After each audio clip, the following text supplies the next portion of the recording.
Dear Earthmates, we are visiting Heng Sreang, a Cambodian intellectual currently living in the United States, in Massachusetts, Yeah, right?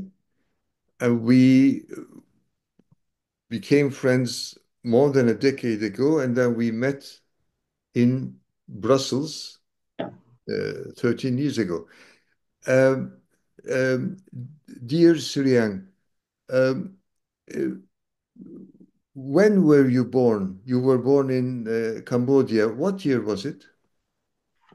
I was born in Cambodia, and in the year that Cambodia had a lot of civil wars at the time, the bombings in Vietnam, the bombing in Cambodia and Indochina would be in 1973, 74, around that. And I was educated after the Khmer Rouge killing fields in the 1980, and I lived there up to 2000. So until 2000, I got to study for my master degree in philosophy, in social philosophy in the Philippines. And then when I came back, I worked for the state universities and private university in Cambodia in 2004. And at the same time, in 2010, I created Penn Cambodia and connected to Penn International at the time. And it was the first international literature association in Cambodia that worked to foster the culture of reading and writing in Cambodia, at the same time promoting freedom of expression there in Cambodia in 2010, started in 2010. Yes. Um, I think we probably met in Tokyo at the Tokyo Congress Yes, that when one, when 2010. yes, your center became an official part of penitentiary. I was elected to the international board. Yeah, I think that one. Yes. And uh, how long have you been living in the States? I came to the state in the end of 2016. So up to now is about almost 8 years now.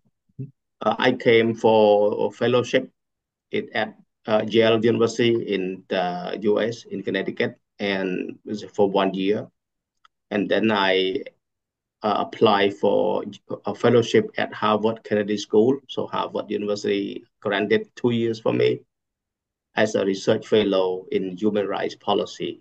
So and because of the political situation there in 2018, there was a kind of election that organized by the Cambodian government and a lot of violences at the time. So I therefore decided not to return at the time, but asked for the extension of living here in the US. And later on, 2019, I applied for residency and I was granted as a permanent resident in 2020, just a bit before the COVID-19. Then I started to live here since then. Yes. And you're focusing on human rights and the lives, the social, cultural problems of Cambodians in the Yeah, United States. yeah. My interest is, the same as what I contributed to Penn. Much more about how people live. How people express their opinion, their thought, their lives in the kind of cultural context, in the literature context, in the social political context where they live. And I'm interested in normally, advocating, helping, working with them in order to promote these things. At the same time, also defend, if any kind of violations, I reported to different human rights group. In Cambodia, I work as a teaching staff. At the same time, I also work for some NGOs who are protecting human rights. So we work as a combination of pen, at the same time also collaboration with some literature organizations and some human rights groups in Cambodia so that we can help each other when anything happens. Very, very valuable, very important work. Uh, as a world citizen, as an Earthmate, I am thankful to you. Thank you. Thank you. And uh, do you have time to write? Do you find time to write? Yes, so far I keep writing many things and articles, and I publish something indeed, and you may Google my articles on, but on the in the Google, but some of them have been like copyright, protected by copyright. Some of them in different websites, different universities. Some of them they already stopped publishing it maybe because they put into the collections. Yes, and right now I'm writing too about the Cambodian communities here in the US, based in Lowell right now, and some community in Connecticut in the US too. And at the same time, I'm writing also about the Cambodian early childhood education right now and their dropouts at high school level. The Mhm. question why a lot of Cambodian young people dropped out at the high school level. So I'm going to write a major paper about it in the few months. Okay. Now I'm still in the process of writing a research proposal at the same time, also a survey forms, yeah, in order to collect data from the communities, from the people, from the city managers, from the Lowell Public School, in order to know the numbers of the Cambodian young people drops out at high school and to know why and what In the United States, in right? the United States. Yes, yes. Um, let's assume that, Mhm.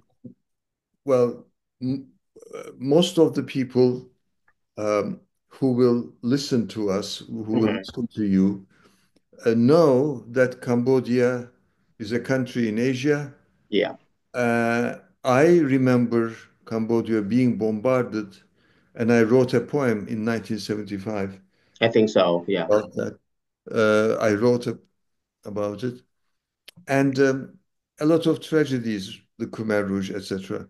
yeah, Um, now, what would you say about Cambodia, the population, the number of people roughly, and religions? What would you like to say? Let's assume that nothing is known about Cambodia. What yeah. would be the first few things you would say? Okay.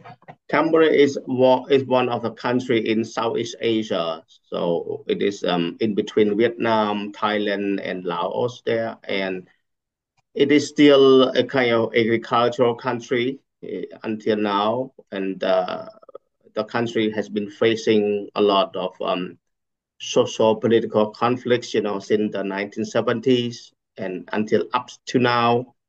The power struggles between the government and opposition groups are still there, and the oppression of human rights, freedom of expression, and also the kind of academic freedoms, they are still very limited.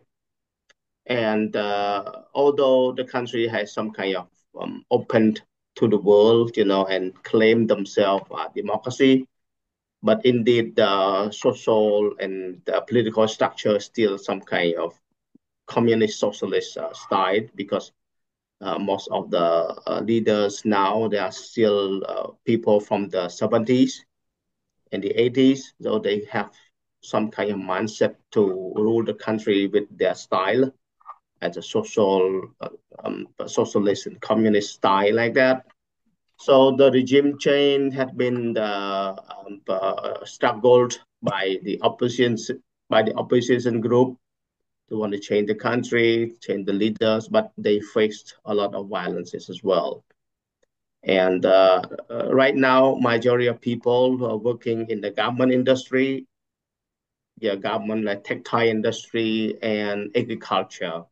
Approximately about 17 million people right now in 17. yeah 17 million people in the country. Yes. And how about religions? What Yeah, religions are there? most people there were born in a Buddhist country. So majority of people, we don't know, but 19 or 95, 90 or 95% probably, they live in a Buddhist way of life. So like kind of Buddhist belief, so to speak. But at the same time, there are some small religious group too, such as Islam's. We have a lot of Muslim there as well, and also some Christian group. But at the same time, there's some kind of indigenous community as well. So it's a combination. But luckily, we had no any problem so far in terms of religious class or violence. Is indeed it's a kind of harmonious society that can accept different religious belief in Cambodia. Mhm. Mm. Um, when you say Buddhist way of life, would you please give some information about it? Yeah, a lot of people organize kind of religious activities or cultures, let's say cultural activity together. A lot of people joining, and it seemed like Buddhist is part of life, that they live. They are in daily life. They would say, no violence, non-violence, the peace, and Buddhism believe that do good, gain good, do bad, gain bad, like that. And a kind of, mass population, they practice the same thing the same day when it comes to the Buddhist ceremonies in the whole country do that. And now it's still in the Buddhism period. If you Google right now, a lot of people, go to the Buddhist temples and celebration together there. Yes. And everywhere there are a lot of Buddhist, everywhere, almost in every communes, we have a huge Buddhist temple there. Mhm. I had a chance, I visited a Buddhist temple in South Korea. Mhm. My wife and I and my sister, we in 2010. I was very much impressed, very much, it was very interesting. Um, uh, Buddhism teaches peace, Yeah, uh, but in every um, philosophy or way of life or religion, um, um, although the intentions are very good, sometimes some people misuse yeah. certain concepts and they again find a reason to use violence. And um, that is sad. In all religions, we see that. Um, is it a presidential regime or is there a prime minister? What is the regime? Is there a Senate? Is there one only parliament? Since the UN peace resolution in 1993 and election 1994, the Cambodia practiced the we call parliamentarian system with the prime minister as a leader, with the National Assembly, and later on, about 20 years ago, they initiated also a Senate. Senate. Yeah, so this is great. I don't know. They initiated more probably. We saw that it's kind of like power sharing among the old elites. because it's like not necessary. But they created one, the Senate, alongside with the National Assembly. So the ruling structure with the king as a monarchy, we have king too, but like a symbolic king in Cambodia, and we have prime minister, we have the parliament, and we have also the Senate. So, and they claim that the country is democratic, ruling with the decentralization of power, but mostly not really. I see. They really rule from a top-down politics in Cambodia. I see. So it's like the United Kingdom, at least on paper. There is Yeah, a monarch and there's a parliament, a prime minister. it's like that. It's like that. They follow the United Kingdom style. I see. Um, uh, how about literature? How and theater, for example, and cinema? I would like to ask these. Yeah, we have growing literatures over the past 20 years, indeed, based on the young, emergent, or sorry, emerging, pardon me, young people, and publication too of the young writers' products. Pardon me. But the theaters and cinemas not been active much, and in the 60s, 70s, there's a lot of cinemas, a lot of theaters. But after the communists took over in the 1970s and up to now, not much active. There's some kind of one or two national theaters still there, but most of them were sold out by the corrupt government officials. They sold out. They were sold out from the 2000s up to 2020, like that. Most of the beautiful and good theaters and movie theaters also were sold out by the corrupt government officials. That So, happened, yeah, unfortunately, in Turkey too. A lot of state-owned or national um, public institutions, fact, hmm, a lot of things have been sold to foreigners, mostly very cheaply, just yeah, to make that an income for the government, and it is yeah. misused. It's like that. It's like that. It's like that. Like the same style. And they control the social media usually, and so they control the information flow. So very few people can learn what's going on. Yeah, the similar style. When it comes to authoritarianism, the same style, the families, the lines, the Yeah, family trees, appointment through the party lines to the family lines. I think similarly the same when I read about your country. unfortunately, Yeah, yes. But of course, uh, such people want us to become pessimistic. They want us to stop struggling, yeah, but we will not surrender to pessimism. We yeah, yeah. keep doing our best. Sure, sure. Yes. And uh, uh, your family, would you like to mention a few things about your Yeah. family?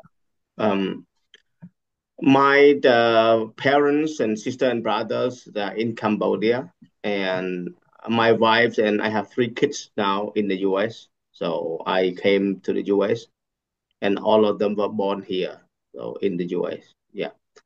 When my parents in Cambodia, and all the another eight siblings there, I have sorry another seven, yeah, eight in the families. So that made me difficult to talk sometimes on the medias. I I was understand active. you.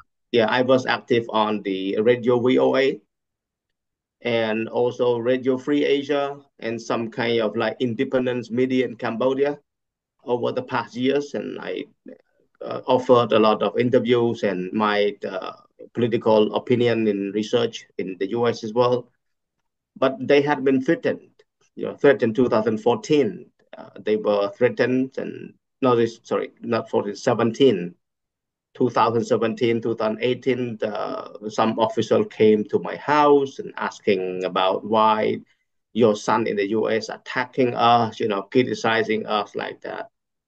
So with the request of my dad that I should not just talk on media openly about Cambodia, so therefore I relaxed a bit. So I I said understand I you. stopped a bit because they are old and they don't want to be stressed with that. You are right. You are Mhm. right.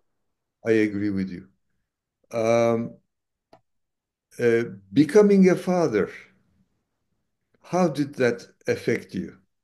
Well, it's good to have them and educate them. Mostly, I spend most of my time teaching them, and but times have to be, spent, have to be divided between my personal time and writing. At the same time, also the uh, take time to do research and writings about the community that I mentioned. Yes. And um,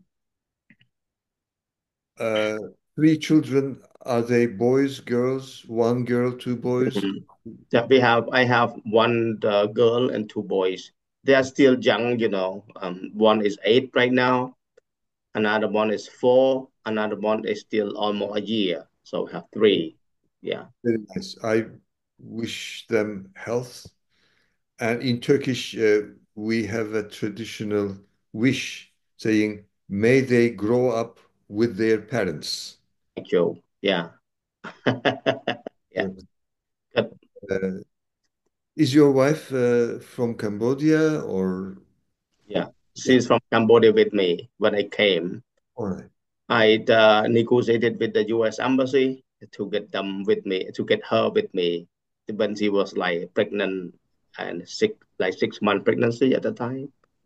And they did not want her to come because she had no invitation. But I used my invitation, yeah, as a request for the U.S. Embassy to consider Mhm. to get her with me because I had no plan really to return after I finished. So I already planned to stay for some time.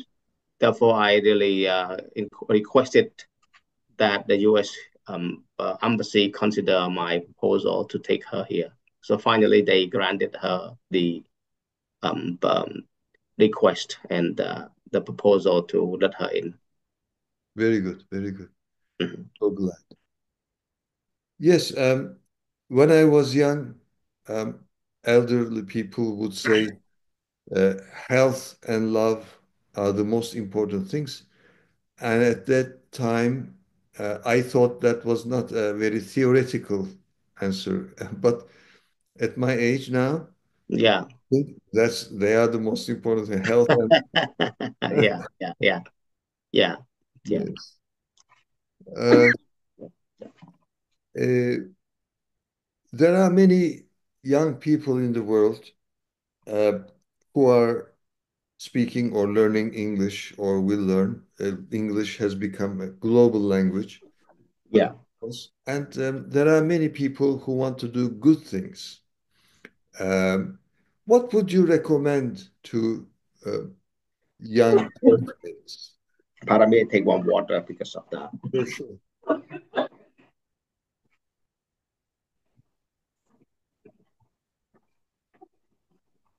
I like the color of the wall.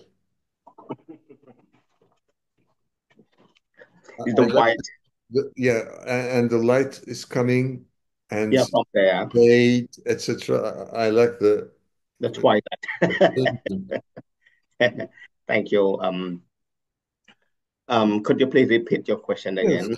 Thanks, yeah. What would you recommend to young Earthmates all over the world? Okay, I think one thing that I would suggest that to them is to have education, in whatever. way by whatever means, try to get education as much as they can.